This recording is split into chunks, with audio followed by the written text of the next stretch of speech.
स्वागत है आपका हमारे चैनल में। जैसा कि हमें पता है कि ईसीएस सर जो है वो हर सप्ताह शनिवार के दिन शिक्षा की बात हर शनिवार को नाम से एपिसोड जो है वो शेयर करते हैं बिहार एजुकेशन डिपार्टमेंट के ऑफिशियल चैनल पे यूट्यूब पर ये है।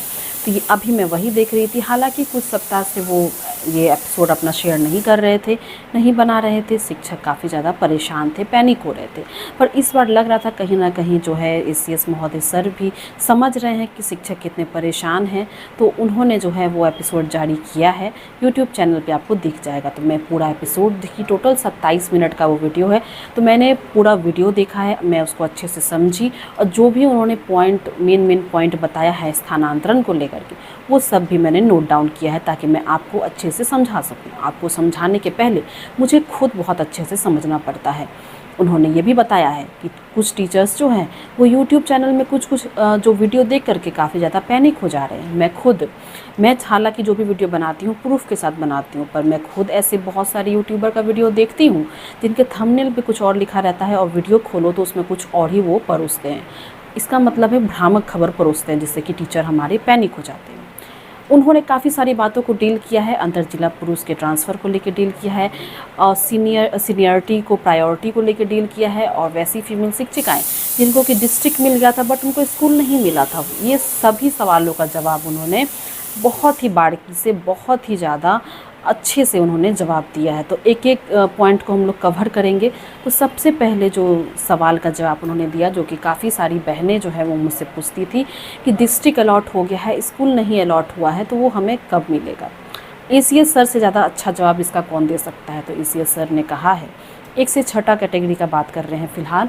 1 से 7 कैटेगरी में फॉर्म भराया है, जैसा हमें पता होगा। 7 कैटेगरी था डिस्टेंस बेस्ड वाला, और 1 से 6 में स्पेशल केसेस वाले थे, दिव्यांग, विधवा, परित्यागता, ऑटिज्म, बीमारी, असाध्य रोग, पति पत्नी। तो इसमें उन्होंने बताया है कि 1 से 6 के सारे शिक्षकों का ट्रांसफ़र कर दिया गया है। पर अभी जैसा कि डीओ का ट्रांसफ़र हुआ है, तो 34 ऐसे शिक्षक हैं जिनका डिस्ट्रिक्ट अलॉट था बट उनको स्कूल नहीं मिला है। तो उनका जो है ना वो डीओ के लॉगिन में ही है, मतलब डीओ का ट्रांसफ़र हुआ तो वो लॉगिन में छोड़ करके वो चले गए।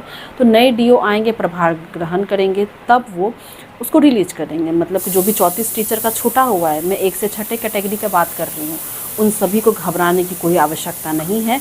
आपका स्कूल अलॉटमेंट जो है उसका मैसेज आपको जल्द ही मिल जाएगा अपने ई शिक्षा को, उसमें तो आप पैनिक क्रिएट ना करिए। अब बात आती है वैसे शिक्षकों की, जैसे कि अभी जून में जो लास्ट में आपका जितना भी ट्रांसफ़र लिस्ट निकला था, वो सभी का ज्वाइनिंग का जो था डेडलाइन वो 30 जून 2025 था। बहुत सारे शिक्षक साथी उस समय ज्वाइन नहीं किए, लेकिन बाद में अभी वो मांग कर रहे हैं कि हमें ज्वाइन करने का मौका दिया जाए। तो ईसीएस सर ने कहा है कि उस पर विभाग जो है समीक्षा करेगी, देखे कि कहाँ पे कितने शिक्षक ज्वाइन किए हैं। हो सकता है कि आगे चल के आपको वापस से ज्वाइन करने की तारीख की घोषणा कर दी जाए, लेकिन फ़िलहाल विभाग इसमें समीक्षा करेगी, कुछ भी इसमें कंफर्म नहीं कहा जा सकता है।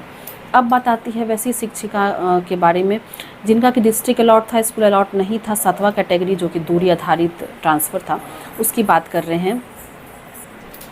7वां कैटेगरी की मैं बात कर रही हूँ, जिसमें बहुत सारी शिक्षिका, मैं खुद वैसी शिक्षिकाओं से मिली हूँ जिनको कि डिस्ट्रिक्ट मिल गया था बट उनको स्कूल नहीं मिला था। तो उनके बारे में ईसीएस सर ने ये कहा है कि ऐसा इसीलिए हुआ क्योंकि वो जब 1 से 6 कैटेगरी तक का ट्रांसफ़र कर दिया, उसके बाद खबरें आई कई ऐसे विद्यालय जो है वो बंद होने की कगार पर आ गए हैं। तो फिर ईसीएस सर ने उनका ट्रांसफ़र रोक दिया है। इसलिए रोका है, परमानेंटली नहीं रुका है। ईसीएस सर ने ये बोला कि परमानेंटली कुछ भी नहीं रुका है, सब प्रक्रिया चल रही है, सबकी टीम बनी हुई है, आप लोग पैनिक ना होइए, धैर्य रखिए, पेशेंस रखिए। जैसे ही ऐसा इसीलिए हुआ है, मान लीजिए आप अदर स्टेट के हैं, आपको डिस्ट्रिक्ट मिल गया है, आप ये विद्यालय से अपने ज़िले में चली जाइएगा, तो हो सकता है आप जो विद्यालय छोड़ रही हैं वहाँ का उस पोस्ट का, उस सब्जेक्ट का जगह खाली हो जाए, जिससे कि बच्चों की जो पढ़ाई है वो बाधित होगी। इसीलिए ऐसा किया गया है। और अभी हाल ही में डीएलएड वाला जो केस था, उसके बाद टीआरई 3 के भी बचे हुए जो हमारे अभ्यर्थी हैं उनकी काउंसलिंग हो रही है, उनको स्कूल दिया जाएगा।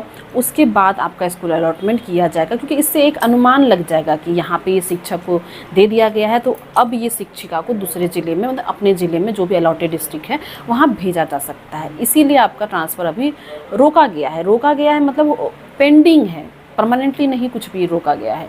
जैसे ही वहाँ पे कोई शिक्षक आएंगे, लगेगा कि शिक्षक आएंगे, तो आपका ट्रांसफ़र कर दिया जाएगा। इसमें पैनिक करने वाली कोई बात नहीं है, ऐसा ईसीएस महोदय सर ने कहा है।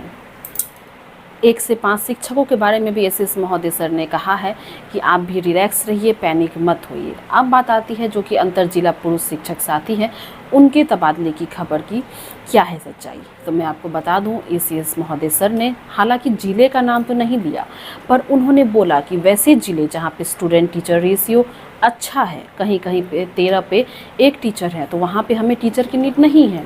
और कहीं कहीं आपका 30 के एभव जो है वो बच्चे हैं और टीचर नहीं है वहाँ, मतलब टीचर रेशियो जो है वो इम्बैलेंस है। तो वहाँ के बारे में इसी सर ने कहा है कि अगर कोई भी मेल शिक्षक उस ज़िले के लिए ऑप्शन डाले हैं तो उनका स्वेच्छा से वहाँ पे ट्रांसफ़र कर दिया जाएगा। और उन्होंने ये भी कहा कि पुरुष शिक्षक साथी आसान मत सोचिए कि उसके बारे में विभाग जो है वो सोच नहीं रही है, शिक्षा विभाग सोच रही है उनके बारे में, पर उनको थोड़ी धैर्य, पेशेंस, सब्र रखने की आवश्यकता है। और बार बार उन्होंने यही बात कहा कि ट्रांसफ़र प्रक्रिया रुकी नहीं है, वो चल रही है। म्यूचुअल ट्रांसफ़र के बारे में क्या कहा, तो मैं बता दूं कि म्यूचुअल ट्रांसफ़र के बारे में सीएस महोदय सर ने ये कहा कि जब म्यूचुअल ट्रांसफ़र के लिए जब गाइडलाइंस जारी हुई थी तो बहुत सारी जगह ये हल्ला हो गया कि अब म्यूचुअल ट्रांसफ़र ही होगा, अब जो ट्रांसफ़र जैसे चल रही है वो नहीं होगी, वो रुक गई है। पर उन्होंने कहा नहीं, म्यूचुअल ट्रांसफ़र एक ऑप्शन है कि आपको करना है कि नहीं करना है। ट्रांसफ़र रुकी नहीं है, ट्रांसफ़र चल रही है और वो चलेगी। ये सब एक भ्रम फैल जा रहा है कुछ यूट्यूबर की वजह से, जो कि गलत व्यूज़ के लिए जो है वो गलत खबर जो है वो परोसते हैं, जिससे हमारे शिक्षक साथी पैनिक कर जाते हैं। तो एसीएस महोदय सर ने रिपीटेडली ये कहा है कि टीचर्स जो है हमारे वो पैनिक ना हो, और सबसे फर्स्ट प्रायोरिटी शिक्षा विभाग के लिए बच्चों की पढ़ाई है, वो बाधित नहीं होनी चाहिए। और ये बात एसीएस महोदय सर है, सिद्धार्थ सर बार बार कहते हैं कि बच्चे की पढ़ाई बाधित नहीं होनी चाहिए, शिक्षक उसके बाद, लेकिन सबसे पहले पढ़ाई जो है वो बाधित नहीं होनी चाहिए बच्चों की। और उन्होंने पुरुष साथी के लिए कहा कि पुरुष शिक्षक साथी जो है हम उनको नहीं छोड़ेंगे। बहुत अच्छी लगी मुझे ये एपिसोड, आप लोग भी ज़रूर विज़िट कीजिएगा। एंड उन्होंने एक और बात कही कि बहुत सारे टीचर्स जो है वो ऐसा बोल रहे थे कि सेम जिला वाले सभी टीचर्स का ट्रांसफ़र कर दिया गया, अदर वाले का नहीं किया गया। तो उन्होंने बोला कि आप अदर ज़िले से जब आप दूसरे ज़िले में जाते हो और वहाँ पे जो पहले से टीचर हैं वो आपसे हमेशा ऊपर ही रहेंगे, वो सीनियर ही रहेंगे, क्योंकि वो वहाँ पहले से है, आप अभी जा रहे हो। इसलिए सेम जिला जो है उसके शिक्षक जो है वो फर्स्ट प्रायोरिटी है, उसके बाद आप हो। ये क्लियरली एसीएस सर ने कह दिया है कि आप वहाँ बाद में जा रहे हो, पर जो सेम जिला के शिक्षक है वहाँ वो वर्षों से काम कर रहे हैं, वहाँ वो पहले से काम कर रहे हैं, इसलिए पहला हक हर चीज़ पे उनका बनता है। आप देख लें, ये मेरे वर्ड्स नहीं है, ये एसीएस सर ने शेयर किया है, तो आप जाकर के देख सकते हो। और उन्होंने ये भी कहा कि जिनको कोई भी दिक्कत है वो ग्रीवांस पे जाकर के अपनी कंप्लेन कर सकते हैं। ग्रीवांस में जो भी आप कंप्लेन करते हैं उसको आरडीडी देखती है, डीओ देखते हैं, और कुछ कभी कभी जो है वो एसीएस सर भी देखते हैं। तो जैसा कि मैंने पहले वीडियो में बताया था कि ग्रीवांस करना क्यों इम्पॉर्टेंट है, तो आज एसीएस सर ने भी बोल दिया है। तो जिनको भी थोड़ी बहुत कुछ भी दिक्कत है वो आप ग्रीवांस में जा कर के अपना बात रख सकते हो।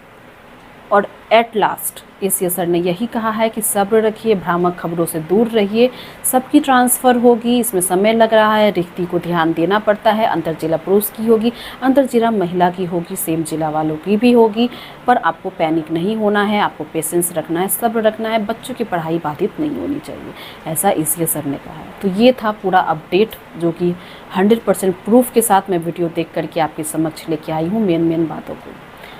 चैनल पे न्यू है, सब्सक्राइब कर दीजिएगा, वीडियो पसंद आ रही है लाइक एंड शेयर कीजिएगा। नमस्ते।